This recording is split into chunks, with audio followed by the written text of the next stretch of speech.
नमस्कार साथियों, मैं कुलदीप कुमावत स्वागत करता हूं मेरे यूट्यूब चैनल के स्टडी सेंटर पर। साथियों, आज हम उपस्थित हुए हैं पूर्व प्रधानमंत्री श्री अटल बिहारी वाजपेयी की एक चर्चित कविता है, उम्र की ऐसी की तैसी। बहुत चर्चित कविता है। उस कविता को लेकर आज हम यहाँ पर इस वीडियो के माध्यम से उपस्थित हुए हैं। साथियों, ये ऐसी कविता है जिसके माध्यम से आप जो हतो उत्साहित हो चुके हो, तो उसमें प्रेरणा के भाव भरने के हैं। उम्र की ऐसी तैसी की उम्र के ऐसे पड़ाव पर हम नीरस हो चुके हैं, अपन काम करने की जो शैली है वह बदल चुकी है, उसको लेकर ये लिखी गई कविता है। तो आइए साथियों, चैनल को सब्सक्राइब कीजिए, लाइक कीजिए, कमेंट कीजिए और शेयर जरूर कर दीजिए। तो साथियों, देखते हैं पूर्व प्रधानमंत्री श्री अटल बिहारी वाजपेयी द्वारा रचित चर्चित कविता उम्र की ऐसी की तैसी। साथियों, पूर्व प्रधानमंत्री अटल बिहारी वाजपेयी न सिर्फ प्रखर राजनेता और ओजस्वी वक्ता थे, बल्कि कलम के जादूगर भी थे। उन्होंने एक से बढ़कर एक कविताएं लिखी। भारत रत्न वाजपेयी जी इन कविताओं का इस्तेमाल अपनी भाषणों में भी खूब करते थे। जनता ने जितना प्यार और सम्मान उन्हें बतौर पीएम और नेता के रूप में दिया, उतना ही सम्मान उनकी कविताओं में भी उन्हें मिला।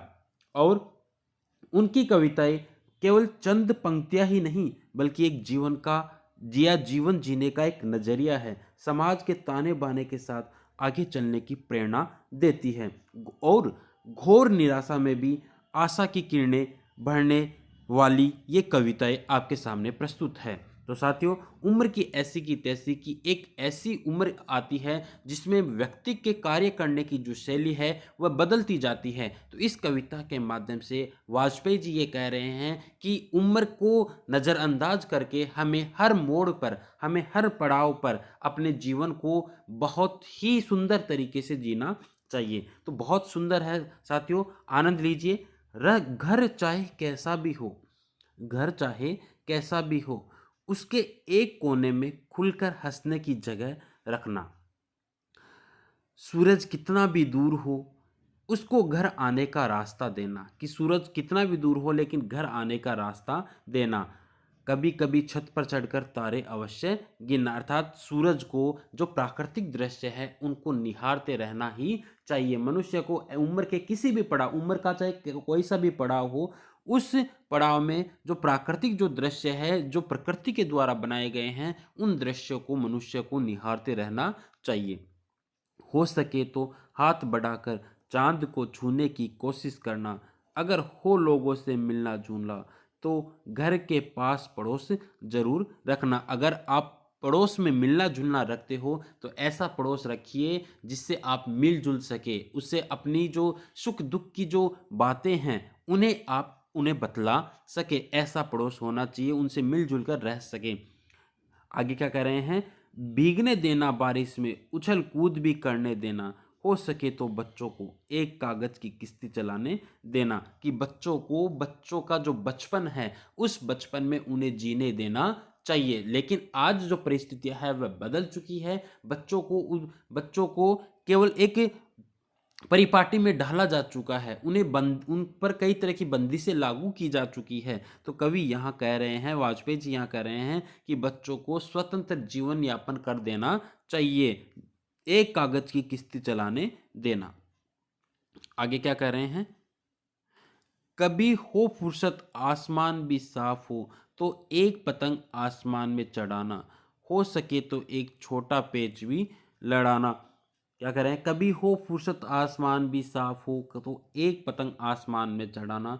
हो सके तो एक छोटा पेच भी लड़ाना। कि जिस तरह पतंग स्वतंत्र होता है, लेकिन उसकी जो डोर होती है वह एक पतंग उड़ाने वाले के हाथ में होती है, उसी तरह व्यक्ति को भी एक पतंग की तरह स्वतंत्र रहना चाहिए। घर के सामने रखना एक पेड़, उस पर बैठे पक्षियों की बातें अवश्य सुनना। घर चाहे कैसा भी हो, घर के एक कोने में खुलकर हंसने की जगह रखना। घर कैसा भी हो लेकिन खुलकर हंसने की जगह अवश्य रखना। चाहे जिधर से गुजरिए मीठी सी हलचल मचा दीजिए। उम्र की हर एक दौर मजेदार है, अपनी उम्र का मजा लीजिए।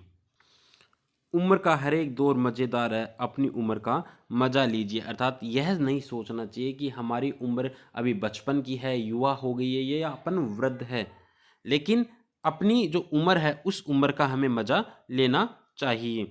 जिंदा दिल रहिए जनाब, ये चेहरे पे उदासी, कैसी वक्त तो बीत ही रहा है। कि जिंदा दिल रहना चाहिए, ये चेहरे पर उदासी किस तरह की, वक्त तो बीत ही रहा है और क्या कह रहे हैं, उम्र की ऐसी तैसी कि वक्त बीतता चला जा रहा है और अपन वक्त को नहीं देखना चाहिए, उम्र को नहीं देखना चाहिए, क्योंकि उम्र की ऐसी तैसी ऐसी सोचकर हमें अपने जीवन को ये अपन करना चाहिए। यह बहुत ही चर्चित कविता है साथियों, शेयर जरूर कर दीजिए। धन्यवाद।